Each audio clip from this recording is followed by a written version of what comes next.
welcome to episode of You Love Comic Books. This is a YouTube show showcasing my recent comic book hauls, comic speculations, and stuff from my collections. Alright, I got an awesome haul for you. This one is a quick one. It's small but mighty. A small, mighty haul. That's right. More quality than quantity. So before I get into this amazing quality haul, do me a favor and smash that like button. Helps with that YouTube algorithm. It shows more people will see this video. You like what you see? Have any questions? What you see? Want to say hi? Whatever. Let me know what you bought recently. Leave a comment. I'll get back to you accordingly. You like these type of videos? Comic hauls, comic speculations, comic collections, comic mystery boxes, comic book convention hauls, comic book garage sale hauls, comic books, everything. Well, you're at the right channel because this is called You Love Comic Books. So do me a favor and smash that subscribe button. Become part of the You Love Comic Books conversation. Smash that bell for notifications. All right, let's get into this. All right. This was my, from my pull list, my local LCS, and I don't know, I don't buy that many new books, but I do like the Transformers series. This storyline's coming to an end. Daniel Warren Johnson and Jorge Corona are going to be leaving the series, I think, after the next issue. And then Robert Kirkman comes in with Dan Mora, so that should be interesting. I feel like that's going to be very different. This is a very gnarly, rugged, hand-drawn, kind of indie feel. And Dan Mora is like more cleaner. I don't know. We'll see. But I do enjoy this book. And I might, I'll probably stick around for the other team when they come aboard. All right. So I was at a record store with my son. And I remember in the past they would have like just like a random box of comics. But it looks like they have a whole section that they're adding. And they were just starting. But they had things out. The prices were like okay. It's like one of those weird places, like if they think they have something valuable, they're gonna charge it, but if they don't know what it is, so like this was $2.99. Amazing Fantasy number 10, Keystone Advance, first appearance of Nina Price, Vampire by Night. This book was going for crazy money years ago. I feel like any monster character, horror monster character from Marvel was just in big demand. This is still can be like a $20 book. And I actually did sell a copy of this not too long ago for about that price in worse condition. So this is a good replacement. So that's all. Yeah, this is a much better condition book. So happy to grab that. And then this is pretty cool. This one was $4.99. This is Ghost Rider number 92. Key significance of this is the second to last issue of the series. The print run gets really low around this time period, and these last couple issues are pretty pricey. The interesting fact, though, is 93 kind of just it ends, but it was supposed to continue, and they actually put out issue 94 like 15 years later or something. I don't know if it was the same team, but it was just to finish the story from volume 2, Ghost Rider. So that's pretty cool. All right. Now, this is from a store that I go to that has lots of, like, toys. I always show a lot of books from this place. And I always find, every once in a while, I'll find, like, amazing stuff. I don't know what the deal with their pricing is. They're either very accurate, very high, or they're giving it away. I don't understand the logic. I looked out. I've showcased these in previous videos. Transformer Lost Light can go for like $20 to $30 to $60 easily. Random issues of this series, Mighty W. I don't know why. Maybe the print run was super low. It's from like 2017. It's funny. I think I talked about this before. Like issue 1 through 3 and all its variants in the box are priced like at $60 in the store. But then once you get to like issue 4 and 5, they just like gave up. Like issue 6 cover B was only $2.99. I actually sold that one for $60 not too long ago. So hopefully I don't ever watch this video. I might edit that out. So yeah, these are all $2.99. Issue 9 cover C, again, last sold $20. And this I think this would fetch a bigger penny because these are all like near mint. Lost Light issue 9 cover A, again, a $20 book easily. Lost Light issue Transformers Lost Light issue 5 sub cover B for $2.99. I saw last sold for this for over $20, if not more. Maybe it was $30. Transformers Lost Light number 7, just the standard cover. Is that Ultra Magnus? No. Speaking of 29, not 30 bucks, I actually literally IDW Lost Light issue 7 subcover A for $2.99. I actually, and this is why I made the video, because I'm not going to have these sticking around long enough to make a video, so I figured I'd make a shorter video. I just sold this one for $29.99, so that's not bad. That pretty much paid for everything you're going to see from these, and the last book I'm going to show you, which is never going to be for sale. But yeah, happy to grab that. And again, like I said, that was good. That sold like immediately. I put it on my eBay, and it's weird. They either sell like a couple days, months, maybe longer. This one literally sold within like 2 hours. So I don't know.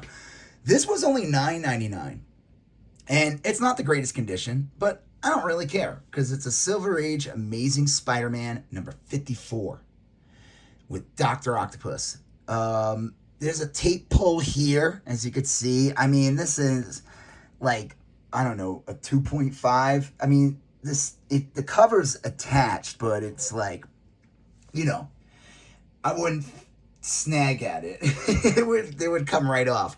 But again, anytime I could get Silver Age Amazing Spider-Man books for low prices and they look decent, yeah, I'm going to grab it in a second. $9.99 for Amazing Spider-Man number 54. That's crazy. I know, like I said, it's not perfect condition anyway, but who cares? Like, the funny thing is, if you went to, like, any other store, now, they do have expensive Amazing Spider-Man. Like I said, I don't understand who's pricing it that day or where they get it, but, like, there's Spider-Man books on the wall that shouldn't be $100, and they're $100. Like, I bet it would sell immediately for, like, 50 or 60. I don't question it. I mean, I guess I am questioning it, but that, you know what I mean. I just buy it. And, like, it's funny, I saw the tape pull, and I was like, I don't even care. It's only, like, I mean, yeah, I guess it ruins Spider-Man's foot a little bit, but I know what his foot looks like. I'll survive.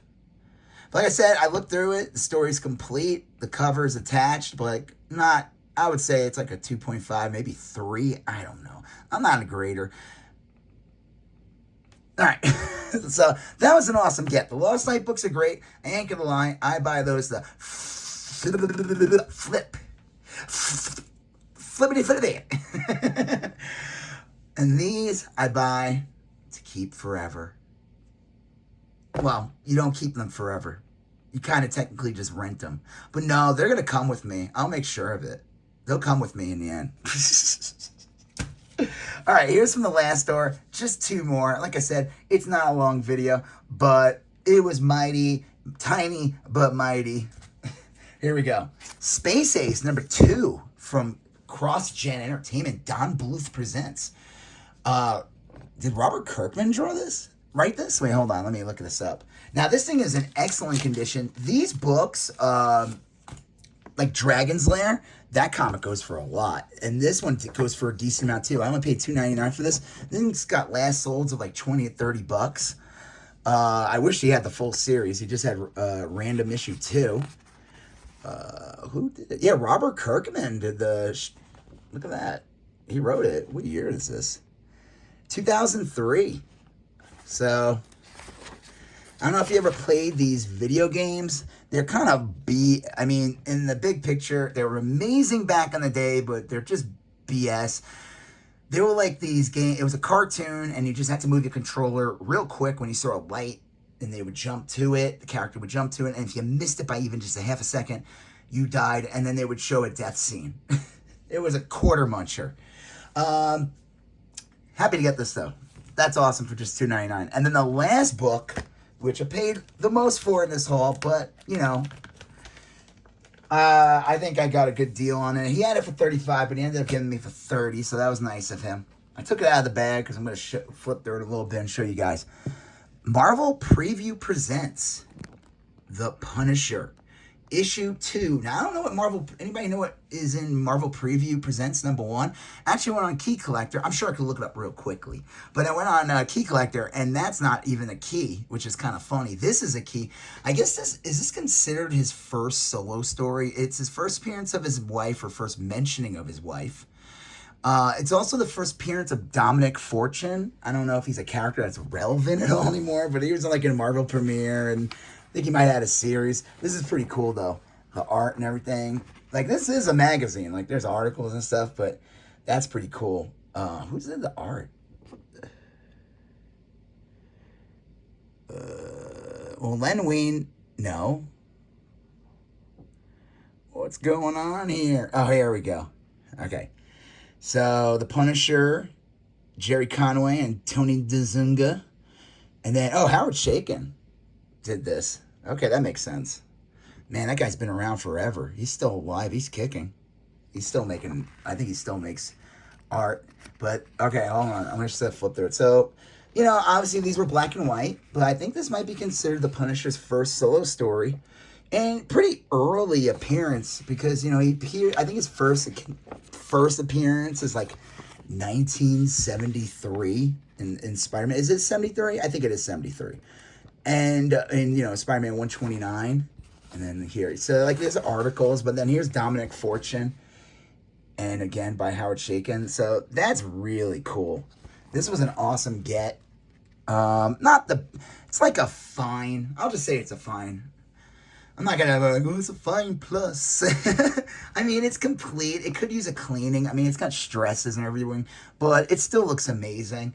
Like I said, I think this is considered his first solo story, first appearance of like his wife or whatever mentioning. I think another first appearance of something to do with the Punisher's mythos, you know, because he appears at 129.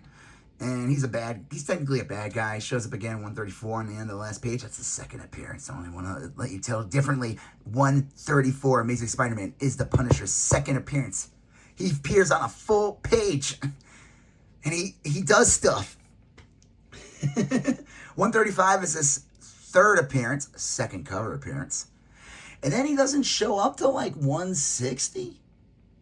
I think there's a giant-sized Spider-Man issue. That might be considered his fourth appearance. So this might be considered his fifth appearance. I don't know. Either way, really happy to get this. I was nervous of what he was going to charge because he doesn't price his books. But he is good. I don't mind it because he's usually pretty good at giving you a deal and pricing pretty good at the... Like if this thing was like in perfect condition, he would have charged over $100 for this. But I was looking it up. Even like copies of this in this condition sell for way more than what he charged. So happy to get this. Happy to, you know, own this. I think it's one of these books that like, can I get that off without ruining it? Yeah, look at that. See, I'm already improving the book. I just raised the grade point by 0.5%. Look at that. It's all clean out thanks to my fingernail. And I'm going to go boil my hand. I don't know what that was. It's like over 50 years of crud on this book. That's disgusting. All right. I think I might have crud from 50 years ago on me. So, yeah. And I'm not even that old. So, this was an awesome haul. I love getting old Spider-Man books. It's a treat. These Lost Light books, I'm going to use that to pay for my kids' college. This Ghost Rider book's cool. This Space Ace from CrossGen is amazing. These are not easy to come by. Don't let anyone tell you differently. I mean, yeah, you can go on eBay and buy one right now for like $20 easily, but you're not going to find it in a store. Good luck. And then someone's going to leave in the comments, I saw a whole box full of these for a nickel. Okay. Cool. Tell me where they are. I'll go get them. Yeah. So okay, I'm going to end it now.